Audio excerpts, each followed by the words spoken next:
अपनी उन्नति, लौकिक उन्नति हो चाहे आध्यात्मिक उन्नति हो, बिना निष्काम सेवा के संभव ही नहीं है। जिन सेव्या तिन पाया मान, नानक गावे गुण निधान।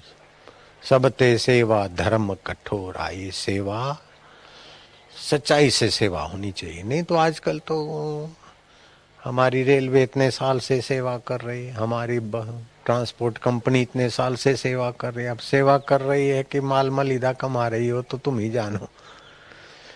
नारायण हरि। मैं रिटायर हो गया सरकारी सेवा से सरकारी सेवा से रिटायर हुआ और बैंक बैलेंस कितना है? सेवा से रिटायर हुआ। छोड़ो, सब भी ढका रहे, सब गटर का ढक्कन बंद रहे तो ठीक है, नहीं तो आएगी बदबू। सेवा सच्ची तो वही कर सकता है जिसका उद्देश्य ईश्वर है। बाकी तो सेवा के नाम पे गड़बड़ी ही गड़बड़ करते। तो अपने जीवन में ईश्वर प्राप्ति का उद्देश्य बना दे, क्योंकि ईश्वर के सिवाय सब नाश हो रहा है, बीत रहा है, एक पल भी नहीं रुकता है। बचपन बीत गया, किशोर अवस्था बीत गई, सब बीत रहा है। तो नश्वर चीज को पाने का उद्देश्य बनाएगा तो कितना भी बुद्धिमान हो जाएगा, दुखों से जान नहीं छूटेगी। और नश्वर चीजें पाकर सुखी होने की इच्छा बेवकूफी से कुकर्म करेगा तो ब्रह्मा जी भी उसकी दंड से, सजा से नहीं बचा सकते। इसीलिए आप सुख चाहते हैं, पक्की बात है, तो सुख स्वरूप आत्मा है, परमात्मा है, उसको पाने के लिए आप द्वंद्वातीत हो जाइए। निर्द्वंदो महाबाहो, निर्द्वंद। ये संसारी द्वंद्वों से कभी शाश्वत सुख नहीं मिलेगा। सुख आए तो आप उस सुख में भोक्ता बनकर कूदिए मत, दुख आए तो भोक्ता बनकर कूदिए मत। निर्द्वंद हो जाए, सम हो जाए, समता को बढ़ाएं। अपने विद्यार्थियों में ये गुण ले आओ। जरा जरा बात में चिढ़ जाना ये मूर्ख बच्चों का काम है, जरा जरा बात में हर्षित हो जाना ये साधारण मन के बच्चों का काम है। तो अनुकूलता में हर्षित नहीं, प्रतिकूलता में उद्विग्न नहीं होता, उसको समत्व योग की प्राप्ति होती। और समत्व योग व्यवहार में कर सकते हैं। प्राणायाम, ध्यान ये सब सिखाओ, लेकिन बच्चों के जीवन में ये ज्ञान भर दो कि एक है अनित्य, दूसरा है नित्य। शरीर है अनित्य और संसार की उपलब्धियां है अनित्य। आत्मा है नित्य और परमात्मा है नित्य। नित्य नित्य का संबंध स्वाभाविक है और अनित्य अनित्य का संबंध स्वाभाविक है। शरीर अनित्य है तो इसको अनित्य रोटी, अनित्य पानी, अनित्य खुराक चाहिए और अंत में ये मर जाता है। खुराक भी पड़ा पड़ा खराब हो जाएगा, शरीर भी मर जाएगा। अनित्य का अनित्य के साथ साठ गांठ है और नित्य आत्मा का नित्य परमात्मा से सीधा संबंध है। तो हम आत्मा है, नित्य है। मरने के बाद भी हम नहीं मरते। दुख आने के बाद भी हम दुख को देखने वाले होते हैं, सुख को देखने वाले होते।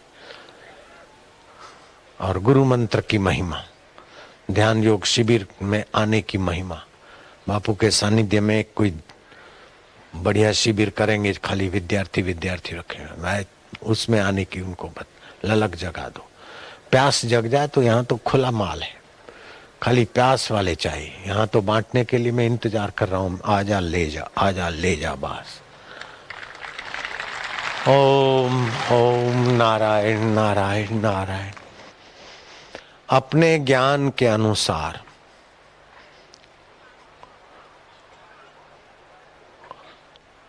अगर जिएंगे तो बार बार दुखी होंगे, और शास्त्र ज्ञान के, भगवत ज्ञान और गुरु के ज्ञान से जिएंगे तो बार बार सुख और दुख के सिर पर पैर रखते हुए ऊंची सीढ़ियों को सर करते जाएंगे, पक्की बात है। तो ईश्वर प्राप्ति किए बिना दुखों का अंत कभी किसी का हुआ नहीं था, हुआ नहीं है और हो सकता नहीं है। ईश्वर प्राप्ति के बिना दुखों का अंत किसी का हुआ नहीं था, हुआ नहीं है, हो सकता नहीं है। ये बात अपने में बैठ जाए, ये सिद्धांत बैठ जाए, बस निश्चय हो जाए। कितने डॉलर कमा ले, कितनी ऊंची पदवियों पे पहुंच ले, लेकिन दुखों का अंत नहीं होगा, क्योंकि जीवात्मा शाश्वत है, शरीर और संसार नश्वर है। नश्वर से शाश्वत की प्यास नहीं बुझ सकती।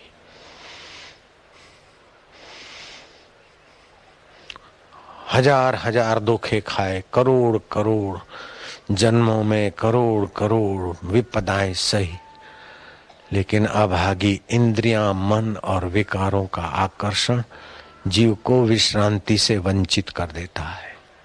बिनु रघुवीर पद जिय की जर नहीं न जाई। आत्मपद की प्राप्ति के बिना जीवात्मा की जलन नहीं जाएगी।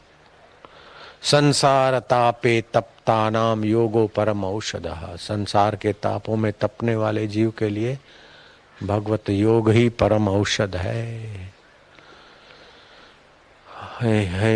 आदत पड़ जाती है नश्वर का आश्रय लेने की, और जब भी दुख आता है तो लोग समझते हैं इसने दुख दिया, मेरे पाप का फल दुख है। दुख आता है तुम्हारे विकास के लिए, सुख भी आता है विकास के लिए। दुख आता है कि संसार की नश्वरता समझ लो, और सुख आता है कि सेवा करके अनासक्त हो जाओ।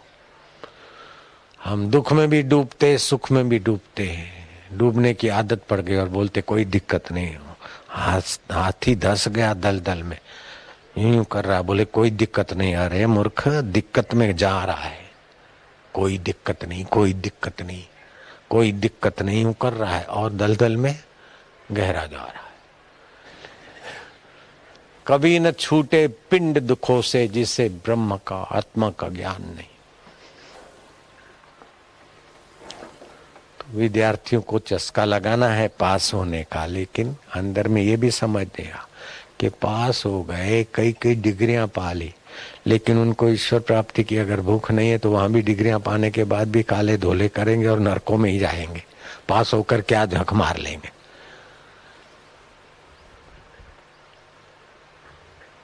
अव्वल नंबर आए, अव्वल नंबर आए, अव्वल नंबर आए बापू की कृपा से। बापू की कृपा क्या, ये तो दासी की कृपा है। बापू की कृपा होती तो ब्रह्मज्ञानी हो जाता। तो ये तो बापू की चेली की कृपा है। कई चेलियां हैं, देखो बैठिए, ये चेलियां बैठी। बापू की चेलियों की कृपा को बापू की कृपा मत मानो। बापू की कृपा एकदम V V V V V and V V V VIP होती है। हाँ।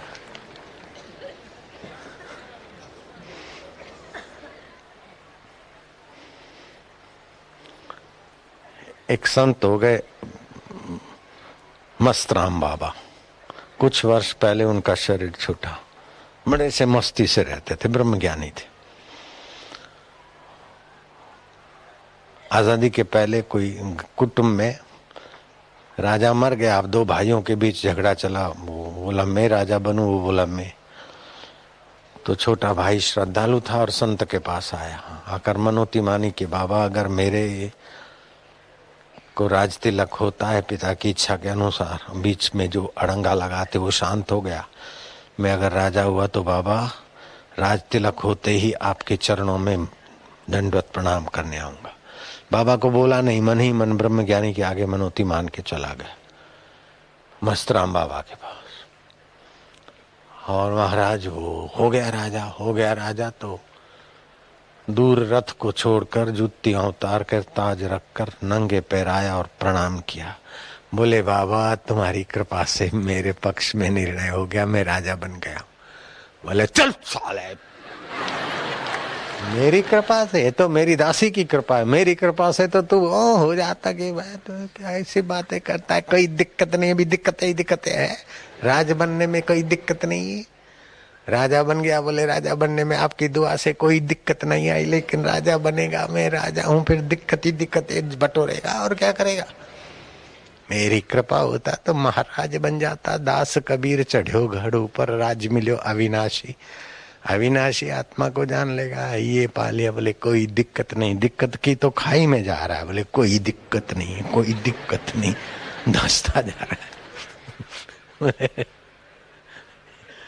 बोले बाबा सचमुच आपकी कृपा है। बोले चुप, मेरी दासी की कृपा हुई, माया की। मेरी कृपा होती तो भगवान में प्रीति हो जाती, राज्य में क्या प्रीति होती। ईश्वर की कृपा तब हुई जब संसार फीका लगे और भगवान ही प्रिय लगे, तो वो संत की कृपा पूरी उतरी, नहीं तो संसार मीठा लगता है। साईं ताजी कृपा है, ताजी कृपा है, हे थी वे हो थी वे, अरे छड्डे में कि साईं ताजी दया, तुम्हारी दया हुई। अरे चुप रहे, ठीक है जा जा, ठीक है, बड़दादा की दया हुई। अब मैं काय को लड़ाई मोल लूं कि मेरी दया नहीं हुई। अच्छा दया हुई, जा, बड़दादा की दया हुई, जा इधर से। ओम नमो भगवते वासुदेवाय। ओम नमो भगवते वासुदेवाय। ओम नमो भगवते वासुदेवाय। ओम नमो भगवते वासुदेवाय। वासुदेवाय वासुदेवाय। प्रीति देवाय प्रीति देवाय। भक्ति देवाय भक्ति देवाय। माधुर्य देवाय माधुर्य देवाय। मम देवाय मम देवाय। आत्म देवाय आत्म देवाय। प्रभु देवाय प्रभु देवाय। गुरु देवाय। गुरु देवाय। ये सब उन्नति के साधन है। आत्मदेव, गुरुदेव, परमात्मा का नाम, सुमरण, प्रीति, ये सारे उन्नति के साधन है। राग, द्वेष, भय, शोक, ईर्षा, द्वेष सब पतन के साधन है। धर्म के 10 साधन लक्षण है, अधर्म के भी 10 है। ये जिसने ऋषि प्रसाद में पढ़ा है या कैसेट में सुना है, हाथ ऊपर करो। धर्म के 10 लक्षण, अधर्म के भी 10 लक्षण सुना है ना, बाकी के लोग सुन लेना, समझ लेना। पतन के 10 साधन है, उससे तबाही होती। उत्थान के 10 साधन है, उससे बेड़ा पार होता है। अब आप किसको पकड़ते? हम दोनों को पकड़ते, इसीलिए बीच में ही रहते हैं भांजे, बीच में ही रहते हैं। हो चाहे 100 जूता खाए, तमाशा घुस के देखेंगे, तमाशा घुस के देखेंगे। ऐसा भोगा बेकार है यार, बेकार है। फिर आधा घंटे के बाद वही 10-5 दिन पहले संसार भोगा, पति पत्नी मेरे कोई सार नहीं, वैराग्य आया, लेकिन वो वैराग्य टिकता नहीं। फिर 10-15 दिन के बाद बबलू की माँ गुरु, अरे आरामी मन। अभी 10 दिन के पहले तो करने के बाद पछताया था, फिर चुप क्यों नहीं बैठता रे? चाहे 100 जूता खाए।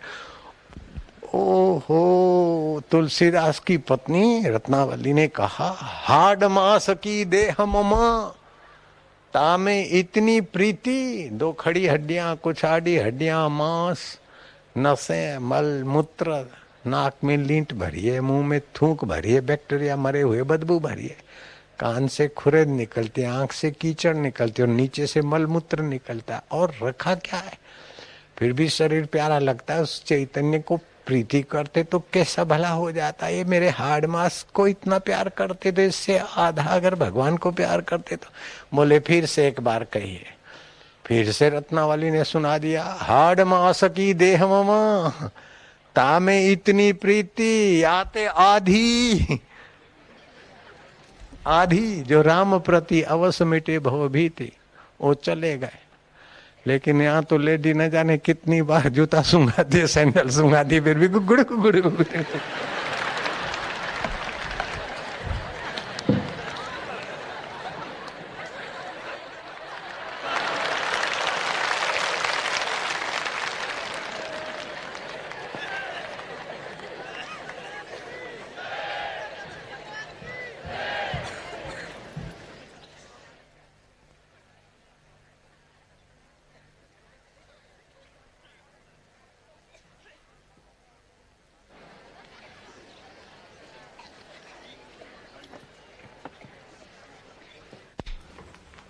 तो मनुष्य के पास उत्तम साधन है विवेक।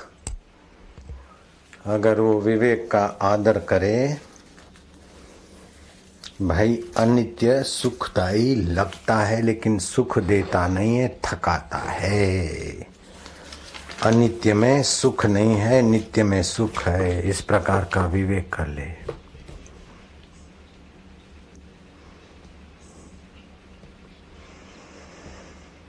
विवेक करने से सत्य में राग होगा और असत्य में वैराग होगा। असत्य की इच्छा, असत्य संसार के सुख की इच्छा को राग बोलते हैं और किसी परिस्थिति से नफरत उसको द्वेष बोलते हैं। ये राग और द्वेष ये द्वंद है।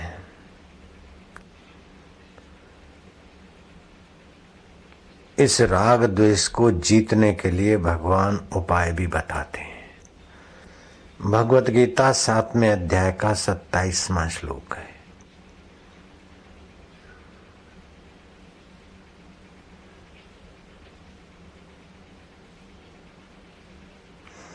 आप उच्चारण करना। इच्छा द्वेष समुत्थेन, इच्छा द्वेष समुत्थेन द्वंद्व मोहेन भारत,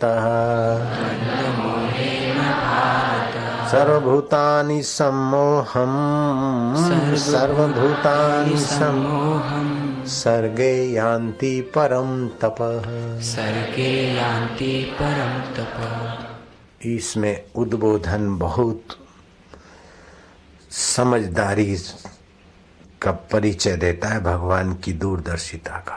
कहते भरत वंश में उत्पन्न भारत, भा माना ज्ञान और रत माना उसमें रमण करने वाले हो तुम, और परम तपः अर्थात परिस्थिति और विकारों के अधीन न होने वाले,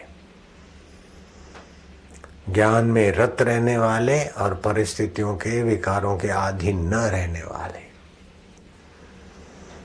हे भरत वंश में उत्पन्न परम तप, इच्छा माना राग और द्वेष से उत्पन्न होने वाले द्वंद्व मोह से मोहित संपूर्ण प्राणी संसार में मूढ़ता को अर्थात जन्म मरण को प्राप्त हो रहे हैं। इच्छा और द्वेष ये दो, मधु और कैटव। राग और द्वेष पौराणिक कथा है कि मधु कैटव नाम के दैत्यों से परेशान होकर देवताओं ने भगवान को प्रार्थना की और भगवान नारायण मधु कैटव से भिड़े। मधु कैटव मरे ही नहीं, मरे ही नहीं, मरे नहीं। 1 साल, 2 साल, 3 साल, 5 साल, 10 साल, 25 साल, 100 साल, 200 साल, 5000 वर्ष तक मधु कैटव से भगवान भिड़ते ही रहे, वो मरे ही नहीं। आखिर मधु कैटव प्रसन्न हो गए, बोले कि हम 2 और तुम अकेले, मैदान नहीं छोड़ते। उस बात पर नारायण हम प्रसन्न है तुम पर, वरदान मांग लो। बोले वरदान तो ये दे दो कि तुम मेरे हाथों मर जाओ। बोले मरेंगे हम वहीं जहां रस ना होगा, जहां रस होगा वहां हम नहीं मरेंगे। सूंघने का रस, चखने का रस, सुनने का रस, काम विकार भोगने का रस, जहां इंटरेस्ट आएगा वहां तो महाराज हम नहीं मर सकते। जहां ये फीका लगने लग जाएगा वहां हम मर जाएंगे। जयराम जी बोलना पड़ेगा। तो अब साधन भगवान ने बोला, बोले अब तो भाई ये मधु कैटव उन्हीं साधकों के मरेंगे राग और द्वेष जिनका विवेक पुख्ता होगा। तो विवेक कहां से मिले? बोले सत्संग से। बिनु सत्संग विवेक न होई। बुद्धि है, विवेक का 9वां हिस्सा बुद्धि है। विवेक बहुत ऊंची चीज है। विवेक का 9वां हिस्सा बुद्धि है। सत्संग से विवेक प्रखर होता है। जितना सत्संग से विवेक प्रखर होता है उसकी बुद्धि उतनी 9वां हिस्सा उतना बलवान हो जाएगा।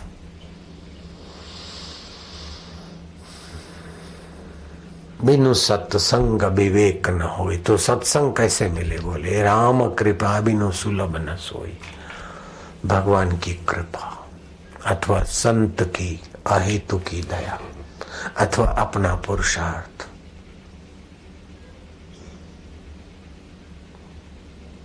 सत्संग पुरुषार्थ करके जाए, भगवान की कृपा को ऐसे कर्म करे कि भगवत कृपा उतरे तो सत्संग में जाने की बुद्धि बने। अथवा कोई दयालु संत काकताली न्याय न, कौवे का बैठना फल का गिरना, महाराज जाना और संत का सत्संग करना और कान में पड़ जाए, मुफ्त में माल मिल जाए, ये भी होता है। तो भगवत कृपा से पुण्य पुंज बिन मिले नहीं संता, पुण्यों के पुंज के बिना संत नहीं। द्रवी जब रघुनाथ तब होई सत्संगा। भगवान त्रिभुत हों आपके कोई शुभ कर्मों से, तब सत्संग हो। तो सत्संग से विवेक मिलता है। और हमारा राग क्या है? एक जगह पर राग हो तो भी चलो गनीमत है, राग बटा हुआ है। बिल्व मंगल का राग वैश्या में था, उसके बिना भी क्या जीना। वैश्या ने देखा कि इतना बाढ़ के पानी को लांघ के बिल्व मंगल मेरे झोंपड़े तक पहुंच गया, मेरे घर तक। इतना साहसी आदमी और हाड़ मास में उलझ रहा है।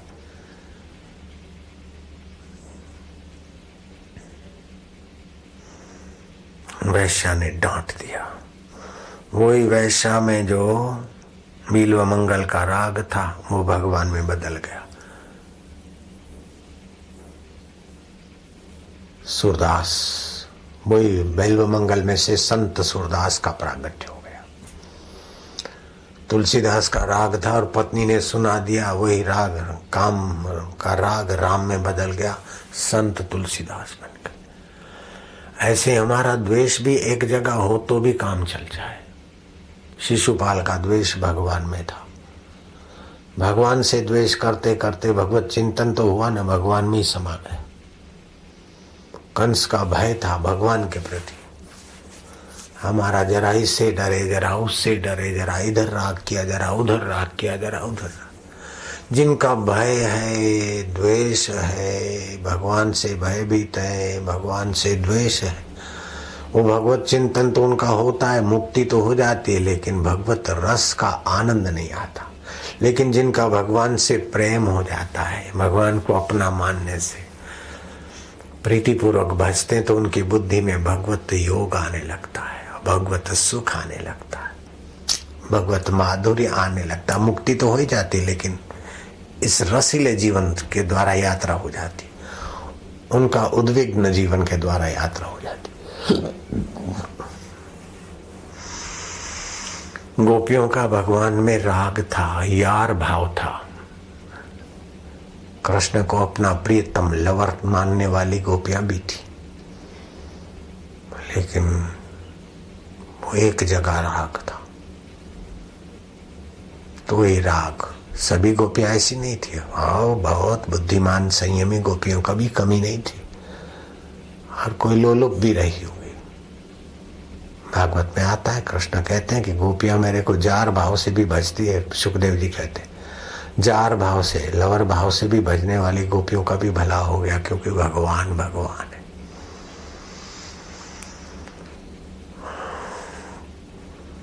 द्वंद्व ही महाबाहु सुखम बंधात प्रमुच्यते।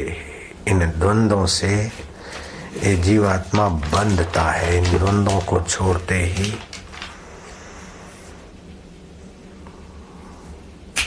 निर्द्वंद मुक्त हो जाता है। तो राग और द्वेष यही द्वंद्व को पैदा करता है। तो राग रहित होने का उपाय क्या है? बोले राग रहित होने का उपाय है कि आपके पास जो भी वस्तु, व्यक्ति, योग्यताएं हैं, उसका दुरुपयोग करना छोड़ दो। शास्त्र और समाज के विरुद्ध उन वस्तुओं का उपयोग चिंतन बंद कर दो तो सदुपयोग अपने आप होने लगेगा। सदुपयोग अपने आप होने लगेगा तो सदुपयोग करने का अहंकार भी नहीं आएगा। मैं अच्छा करता हूँ। बुरा करने से बच जाओ तो अच्छा होने लगेगा। बीमारी छोड़ दो तो स्वास्थ्य आ जाएगा। जो भी आपका तन है, मन है, धन है, उसका व्यर्थ खर्च छोड़ दो, व्यर्थ का संग्रह छोड़ दो, व्यर्थ का अहंकार छोड़ दो।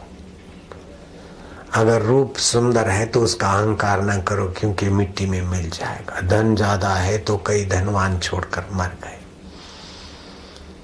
तन का, मन का, धन का सत उपयोग, सत्य की प्राप्ति में उपयोग हो।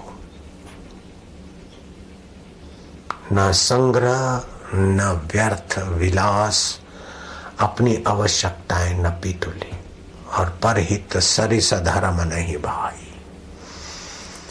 दूसरों को भक्ति मिले, ज्ञान मिले, सत्संग मिले, भगवान की प्रीति मिले, संयम मिले, विवेक मिले, वैराग्य मिले, उसमें आपके तन का, मन का, धन का, योग्यता का उपयोग हो जाए, दुरुपयोग बच जाए। विलासिता, संग्रह, व्यर्थ का चिंतन। दुरुपयोग से बचे तो चिंता गई।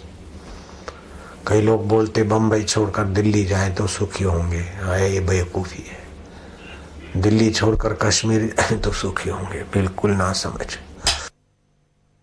कानपुर छोड़ के सूरत जाए, अरे बीमार हो जाएगा तो मर जाएगा जल्दी।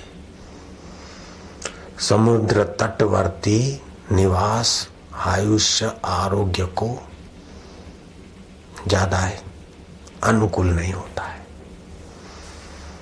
देख लो, जो मद्रासी है अथवा बंबई वाले हैं या सूरत वाले हैं, मूल सूरत में ही पैदा हुए और सूरत में रहते तो ठिंगने ठिंगने ठिंगने ठिंगने।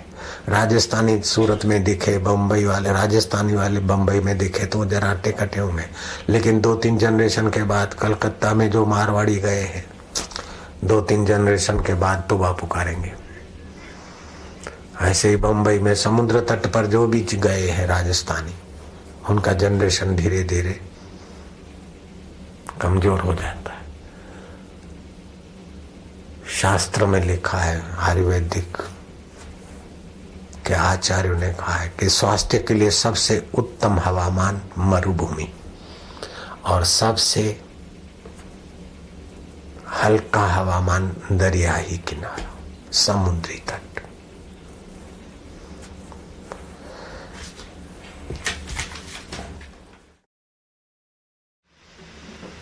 ऐसे दिन कब आवेंगे कि संसार मुझे स्वप्न लगेगा। वास्तव में स्वप्न है। जैसा ज्ञानवान महापुरुषों को दिखता है ऐसे मुझे दिखे। ऐसे दिन कब आएंगे कि सुख में और दुख में मैं सम रहूंगा। ऐसे मेरे दिन कब आवेंगे कि मान और अपमान मुझे स्वप्न लगेगा और चिद घन परमात्मा मुझे अपना लगेगा। ऐसे दिन कब आएंगे। राजा बलि को इंद्र ने जीत लिया। शत्रु जीवित रहे, कहीं फिर बगावत न करे तो बलि कहीं खिसक गए। उसको खोज खोज के इंद्र थक गए।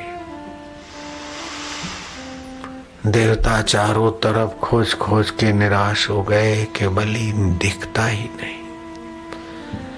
इंद्र तो रूप बदलना और वायु वेग से, मनोवेग से कहीं भी जा सकते थे, लेकिन न जंगल में दिखते, न बस्ती में, न राज्य में, न उजाड़ में। आखिर बलि इतना प्रभावशाली मेरा प्रतिद्वंदी कहाँ गया? इंद्र को जिज्ञासा हुई। आखिर भगवान ब्रह्मा जी के पास इंद्र गए कि पितामह दैत्यराज महाबली बलि मुझे नहीं दिखाई देता। मैंने सारे प्रयत्न किए, सारे देवताओं को, गुप्तचरों को, खुफिया विभागों को लगा दिया, अभी तक बलि दिखाई नहीं देते। बलि कहाँ होंगे? ब्रह्मा जी ने कहा बलि बड़े बुद्धिमान है, इंद्र बलि मारने योग्य नहीं है। इंद्र ने वचन दिया कि पितामह कहाँ है उतना मुझे बता दो, मैं उसको शत्रु समझकर नष्ट नहीं करूंगा, लेकिन उसकी स्थिति देखूंगा।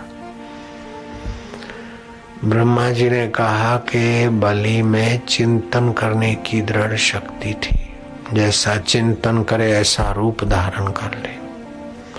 अभी भी कहीं कहीं ऐसे योगी हैं शेर का रूप धारण कर लेते, दूसरा रूप धारण कर लेते। 2 दिन पहले यहाँ राम जी भाई आए थे, लालजी महाराज के शिष्य। आज से 40 साल पहले रामनवमी के दिनों में कीर्तन करते करते करते हनुमान जी का चिंतन किया खूब। अब हनुमान जी आए कि उनका ही चैतन्य दूसरे रूप में हनुमान का रूप लेकर नाचने लगे। घर वालों ने कहा दो दो कौन हो? ये कीर्तन में मस्त रात्रि को जवाब नहीं दिया। घर वालों ने कहा चलो भक्त है किसी भाव में, ऐसे ही होता होगा। ताला लगा दिया। सुबह ताला खुला, राम जी भाई को देखने गई उनकी माँ और कुटुंबी, तो देखा कि ताला तो बंद है लेकिन अंदर वो हमारा कुटुंबी गायब है। कहाँ गए देखा तो मंदिर में बैठे। कैसे आ गए? बोले पता नहीं। बड़ौदा से 35-40 किलोमीटर के अंतर पर पावागढ़ के पास में ताजपुरा आश्रम है। नारायण बापू रहते हैं, वे मेरे मित्र संत हैं। हमारी गुफा में वे एक बार पधारे थे तो उनका मन हो गया था कि हम यहाँ रहे। मैं क्या भले, हम दोनों साथ में रहे थे गुफा में, कई सप्ताह रहे थे। उनके विषय में मैंने सुना था कि वो शिव मंदिर में शिवरात्रि को प्रीति पूर्वक, नहीं शिवरात्रि नहीं और कुछ था, वो अपनी गुफा में थे और पुजारी शिव मंदिर साफ सुथरा करके चला गया। ताला लगा गया शटल, और सुबह आके खोलता है तो देखता है कि नारायण बापू बैठे हैं। मैंने इतने बड़े संत को, जैसे मैं अब मेरे को कोई बंद कर दे तो फिर पछताएगा न, ऐसे वो आश्रम के अधिष्ठाता थे। तो पुजारी ने खोला तो शिवलिंग को आलिंगन करके बैठे नारायण बापू। अरे रे मैंने ये क्या किया? मैं तो रात को बंद किया तब तो कोई नहीं था, ये बापू कैसे आ गए चाबियां मेरे पास? तो ये बात मैंने उनसे पूछी थी कि आप मंदिर में कैसे हो गए थे? तो बोले है क्या पता, लेकिन ये बात सच्ची है। वो झूठ बोले ऐसे संत नहीं। नरसिंह मेहता की 2 शिष्याएं थी, रत्नाबाई और उसकी बहन। वो नरसिंह मेहता में बड़ा स्नेह करती थी।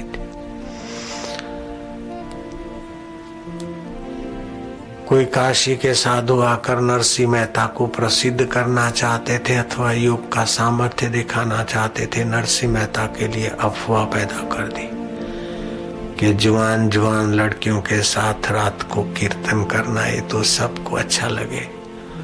नरसिंह मेहता का रत्नाबाई सुंदरी लड़की का आपस में कुछ गड़बड़ी है। अब उस जमाने में इस बात को तो जल्दी लोगों ने पकड़ दिया, हल्ला गुल्ला हुआ।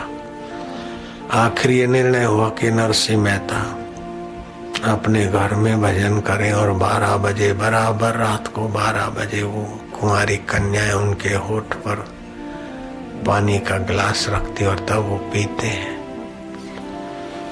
लड़कियों के भाई ने और बाप ने लड़कियों को खूब मारा पीटा और कमरे में बंद कर दिया रत्नाबाई को। और नरसिंह मेहता को गांव के चौरे में, गांव का जो विशेष स्थान है वहां कीर्तन करने का तय हुआ। नरसिंह मेहता कीर्तन करते करते जो काम रोज होता है, चाय की आदत, पानी की, भोजन की, शरीर को आवश्यकता पड़ती है, जरा सा कंठ सूखा, स्मृति हुई तो वहां जो कैदियों की नाई रत्नाबाई अपने पिता के कमरे में, घर के कमरे में बंद थी। उसको हुआ कि गुरुजी को प्यास लगी है। उसने वहीं गिलास भरा और भावना से गुरु जी को पहराने का हाथ की क्रिया मात्र कर रही थी। और लोगों ने देखा, उसके भाई ने, बाप ने देखा कि रत्नावती नरसिंह मेहता को पानी पिला रही है। वो अलीगढ़ के ताले होते थे छटांग भर की, तो कुंजी मेरे गजवन जेब में है, ये छोरियां इधर कैसे आ गई? भागे तो देखा कि वहां बैठे बैठे यूं करे और यहाँ उसका शरीर प्रकट हो गया। नरसिंह मेहता ने तुरंत गाया अपने भजन में, जो जो बोलो छलियो छली ने वयो जाए रे। तो आपका जहां दृढ़ मन होता है वहां शरीर प्रकट हो जाता है। तो राम जी भाई तो 2 दिन पहले आए थे, लालजी महाराज के शिष्य थे। गुलगुले होकर, द्रवित होकर कह रहे थे कि लालजी महाराज ने तो शरीर छोड़ दिया, अब आप ही हमारे गुरु हैं। ऐसे करके वो अपनी भावना व्यक्त कर रहे थे। तो आपके मन में दृढ़ भावना जहाँ आती है, शरीर वहां हो सकता है। ये बात योग वशिष्ठ में भी आती है कि मन के किए सब होता है। तो मन में ही शरीर बैठा है। आध्यात्मिक दृष्टि से देखो, भौतिक दृष्टि से देखो तो शरीर में मन है, तत्व दृष्टि से देखो तो अखंड ब्रह्मांड नायक सच्चिदानंद प्रभु में शरीर, मन और दुख और सुख, सूरज और चंदा और सब लहरा रहे, फुरफुरा रहे, लीला हो रही है। भक्ति मार्ग से चलो, चाहे ज्ञान मार्ग से चलो, चाहे योग मार्ग से चलो, बात तो वही आ जाती है कि परमात्मा सत है, चेतन है, आनंद स्वरूप है, सभी के सुहृदय है, सभी के दृष्टा साक्षी आत्म रूप में है। शरीर सभी के बदलने वाले हैं, बीमारी और मौत के ग्रास होने वाले हैं। शरीर को मैं मानकर सदा जीने की इच्छा करना दुखों को बुलाना है, मरने की इच्छा करना कायरता को बुलाना है। अपना निश्चय दृढ़ करो कि जो मरता है वो मैं नहीं हूँ, जो बीमार होता है वो शरीर में नहीं हूँ, जो चिंतित होता है वो मन में नहीं हूँ, जो राग द्वेष करती है बुद्धि वो मैं नहीं हूँ, मैं तो आत्मा हूँ, परमात्मा का हूँ। ओम ओम ओम ओम शांति, ओम आनंद।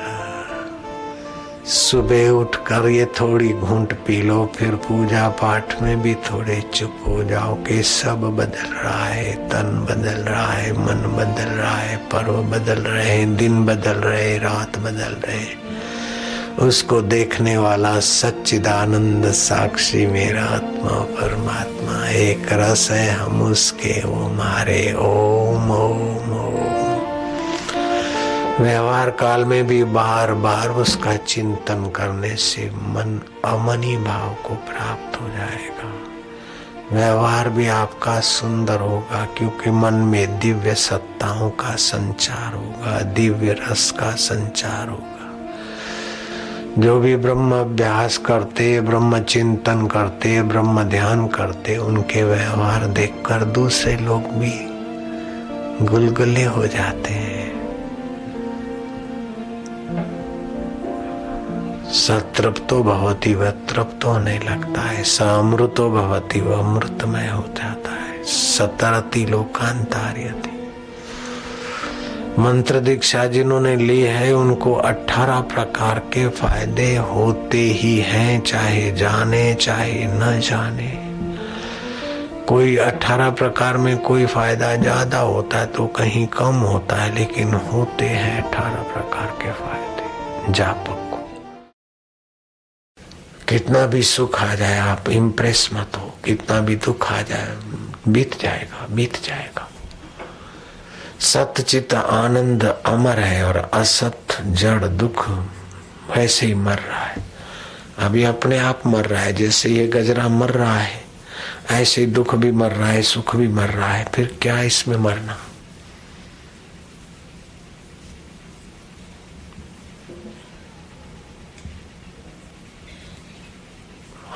पासिंग थ्रू, सभी पास पसार हो रहा है, पसार हो रहा है।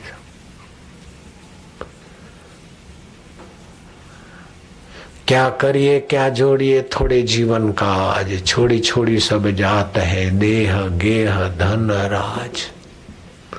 शरीर की बड़ाई करने के लिए काय को मरे पीछे, जो बड़े में बड़ा है उसकी प्रीति के लिए सत्कर्म करके बाकी का समय सत्य जिज्ञासा में सत्य प्रीति में आ जाओ।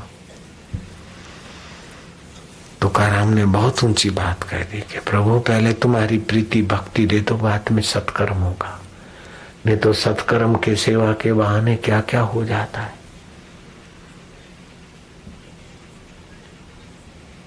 कुर्सी की लोलुपता, पद की लोलुपता, धन की लोलुपता, क्या क्या आ जाता है। इसलिए भगवत प्रीति जगाओ, अपने को जानो। ये कौन है जो दुख को, इतने इतने दुख आए सब भी पसार हो गए फिर भी रहा, इतने सुख आए चले गए फिर भी रहा, वो कौन है? वो कौन है मतलब मैं कौन? परमात्मा की प्रीति कैसे मिले? परमात्मा प्रेम स्वरूप है, वो मेरे है, और बार बार उसके नाम का चिंतन प्रीति पैदा कर देगा। साबरमती का तट है और ध्यान योग शिविर है, और इतनी सारी तादाद में और इतनी शांति में बैठे हो। ऐसा दृश्य मुझे लगता है कि दुनिया में शायद कहीं होगा कि नहीं, पूरी दुनिया में। हिंदुस्तान में तो मैंने नहीं देखा, और अमेरिका में ऐसा वातावरण संभव ही नहीं है।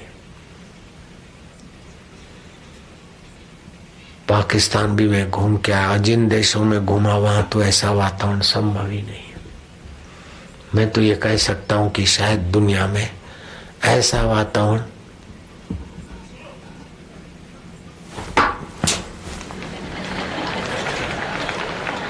इम्पॉसिबल। ये अमेरिकन स्टाइल है। जो ज्यादा संसार को सच्चा मानते, शरीर को मैं मानते, उनकी बातचीत हाव भाव से शरीर बहुत हिलचाल करेगा। समझो देह में ही खूब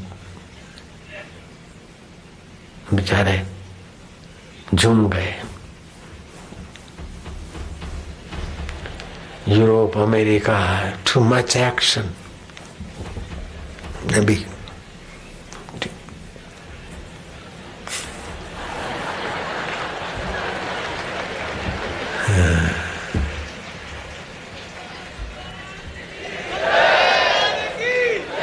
तो अपने को शरीर में ज्यादा उलझाओ नहीं, और शरीर से ज्यादा क्रियाएं नहीं करो। यहाँ भी अपने हिंदुस्तान में भी कई ऐसे मूर्ख लोग होते, ताली बजाएंगे तो ठोक ठोक के, वो भी कम नहीं है।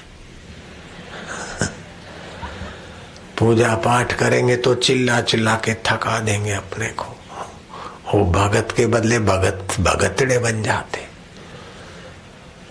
शरीर को ज्यादा थकाओ नहीं। अपना ही रास्ता भोगियों का रास्ता नहीं है और त्यागियों का रास्ता नहीं है। अपना तो राजयोग है। योग में भी राजा है। नानक सतगुरु भेटिया, दई ऐसी जुगत। हसंदियां खेलंदियां खावंदियां पहनंदियां, बिच होए मुगत। हंसते खाते खेलते पहनते, मुक्ति का अनुभव कराते। ऐसा ब्रह्म ज्ञानी सतगुरु भेटिया, दई ऐसी जुगत। हसंदियां खेलंदियां खावंदियां पहनंदियां। गोरखनाथ ने कहा हंसी वो खिल। अब नानक जी की भाषा अपनी है, गोरखनाथ की अपनी है, लेकिन सिद्धांत वही। राज विद्या, विद्याओं में राजा है ब्रह्म ज्ञान की विद्या, और गुह्य है, करने में सरल है, और फल इसका अमिट है। ये वो विद्या है अपनी। युद्ध के मैदान में ये विद्या फलित हो सकती। घोड़े हुंकार रहे हैं, हाथी चिंकार रहे हैं, दोनों तरफ की सेनाओं के योद्धे एक दूसरे के प्रतिशोध में खून उखाल रहे हैं। ऐसी जगह पर समत्व योग की गर्जना हुई, ज्ञान हुआ। कर्म तो करो, निश्चय तो करो युद्ध का, लेकिन इच्छा ना करो युद्ध के फल की। जिज्ञासा और प्रीति बढ़ा दो, इच्छा हटा दो, बस। ओम ओम ओम। जब भी दुख आए तो पूछो किसको दुख हुआ, दुख की टांगे टूट जाएगी। चिंता है तो कौन चिंता कर रहा है, चिंता की टांगे तोड़ दो।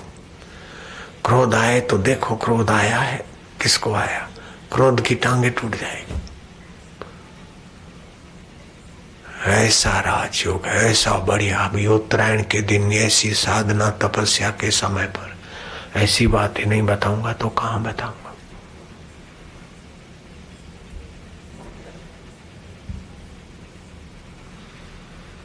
गुरु को माने मानवी, गुरु को मनुष्य जानता है और देखे देह व्यवहार।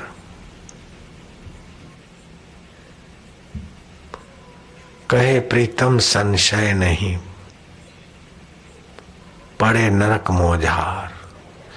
गुरु को मनुष्य देखता, उसके शरीर का व्यवहार ही तोलता है, गुरु के ज्ञान में नहीं टिकता तो वो तो नरकों में ही जाएगा। जहाँ के मस्तक गुरु नहीं, सो नर निगुरा जान।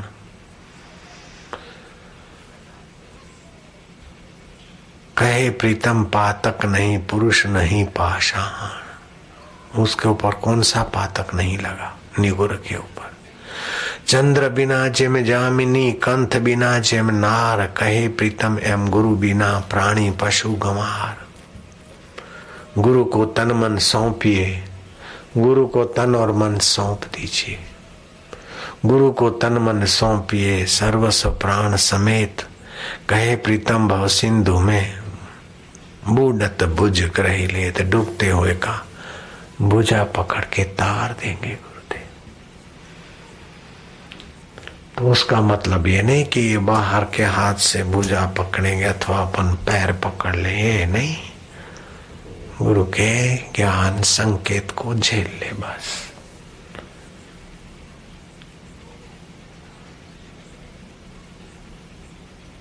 मैं दुखी हूं ऐसा सोचना शिष्य को शोभा नहीं देता।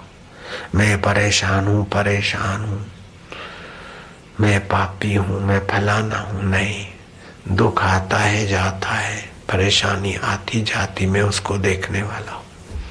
ये ज्ञान बड़ी रक्षा करता है।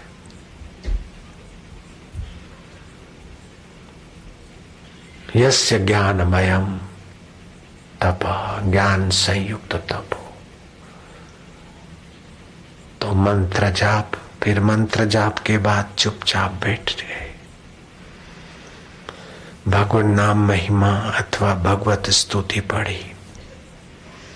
पढ़ते पढ़ते भगवान ऐसे हैं, मन शांत हो जाए तो चुप हो जाना। फिर मन इधर उधर जाए, फिर भगवान नाम जपा, गुरु मंत्र जपा, भगवत स्तुति पढ़ी।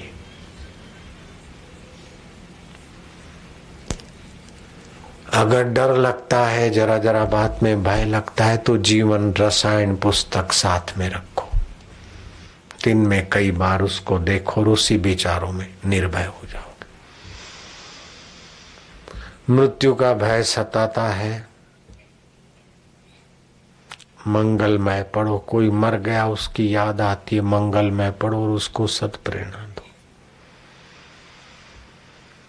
मृत्यु का भय सताता है तो ईश्वर की और किताब पढ़कर अपने आप की मृत्यु के साक्षी बन जाओ।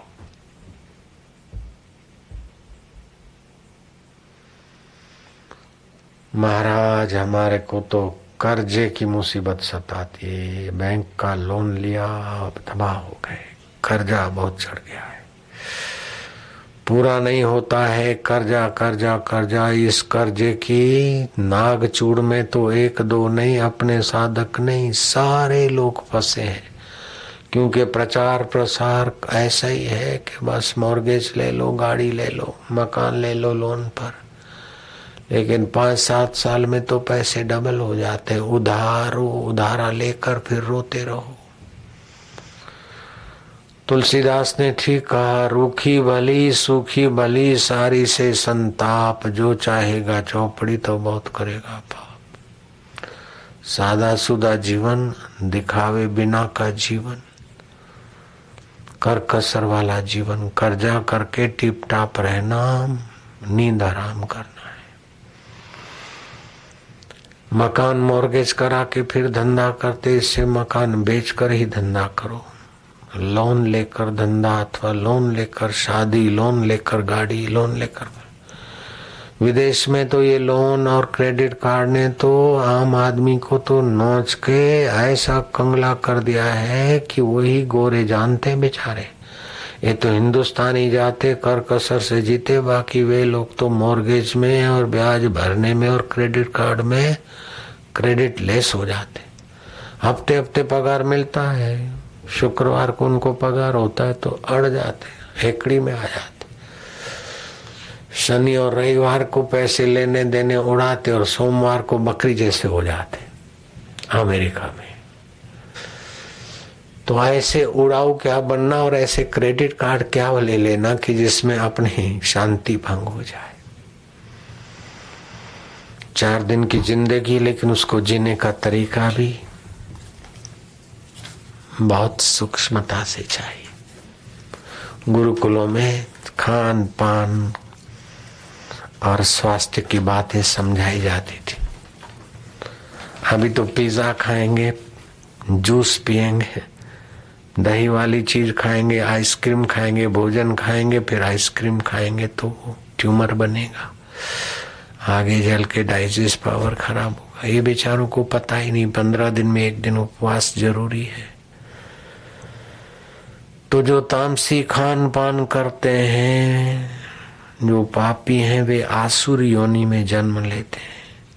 जो अधिक पापी हैं वो नरकों में पड़ते हैं, भीष्म पितामह ने कहा। जो साधारण पापी हैं वे फिर मृत्यु लोक में आते हैं, जो सात्विक हैं वो देवलोक में जाते हैं। जो भगवान के, विष्णु के, शिव के भक्त हैं वो उनके धाम में पहुंचते हैं। जो तपस्वी संयमी ब्रह्मचर्य रखते हैं, भीष्म पितामह जैसे ब्रह्मलोक में जाते हैं। और जो तत्व ज्ञान पाकर यही मुक्त आत्मा होना चाहते, वो यही मुक्ति का अनुभव करके शरीर छूटने पर ब्रह्म परमात्मा में लीन हो जाते। मनुष्य की जैसी जैसी रीत होती है, जैसा निश्चय होता है, जैसा पुरुषार्थ होता है, उसके अनुसार उस स्थिति में वो देर सबेर पहुंच जाता है। लेकिन नश्वर पुरुषार्थ, नश्वर चीज का पुरुषार्थ करे तो इच्छा में इच्छा पूर्ति होती तो आसक्ति बनती, और पूर्ति नहीं होती तो दुख होता है। इन भगवान को पाने की इच्छा नहीं रहती, वो भक्ति बन जाती है। भगवान मिलते तो निहाल हो जाते, नहीं तो भगवान के चिंतन में मिलने की प्यास में भी भगवान के धाम में पहुंच जाता। संसार को चाहते तो भटकना पड़ता, और भगवान को चाहते तो मुक्ति हो जाती। इसलिए अपनी चाह में भगवान को रख दो। सुंदर तरीका है। पत्नी मिले, पति मिले, ज्वेलरी मिले, ये मिले, वो मिले, तथा किम, आखिर क्या। मुझे तो अपने आत्मा की सतता, चेतनता और आनंदता का अनुभव मिले, मुझे मेरे परमात्मा की प्रीति मिले। बॉस भजताम प्रीति पूर्वकम ददामी बुद्धि योगम तम ये नमाम उपयांति थे। जो प्रीति पूर्वक मुझे भजता है, चाहे हमने उसको नहीं देखा, लेकिन वो तो हमको देख रहा है, जान रहा है। चाहे हम उन तक नहीं पहुंचे, लेकिन वो हमारे तक पहुंच जाएगा, क्योंकि उससे मिलने की इच्छा जहां से उठती वहीं बैठा है वो प्यारा।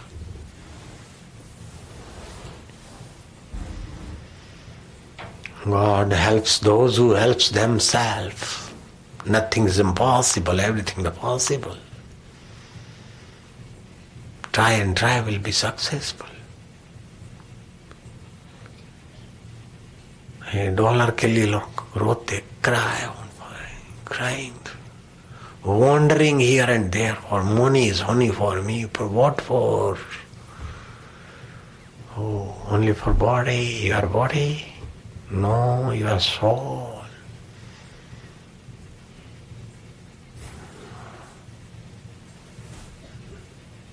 I like. Who is I?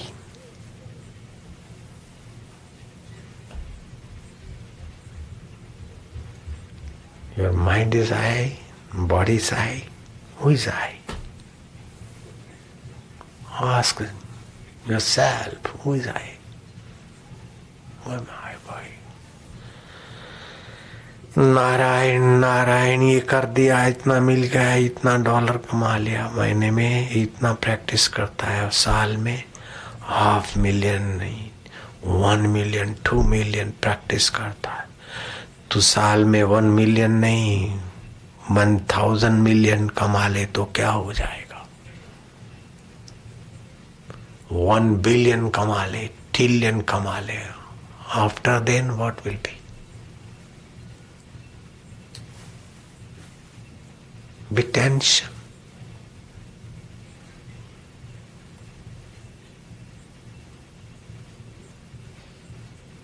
वही भाई, संसार को जितना चाहोगे उतनी परेशानी बढ़ेगी। संसार का तो थोड़ा बहुत कर लो, बाकी भगवान को चाहो, बस परेशानी मिटती जाएगी।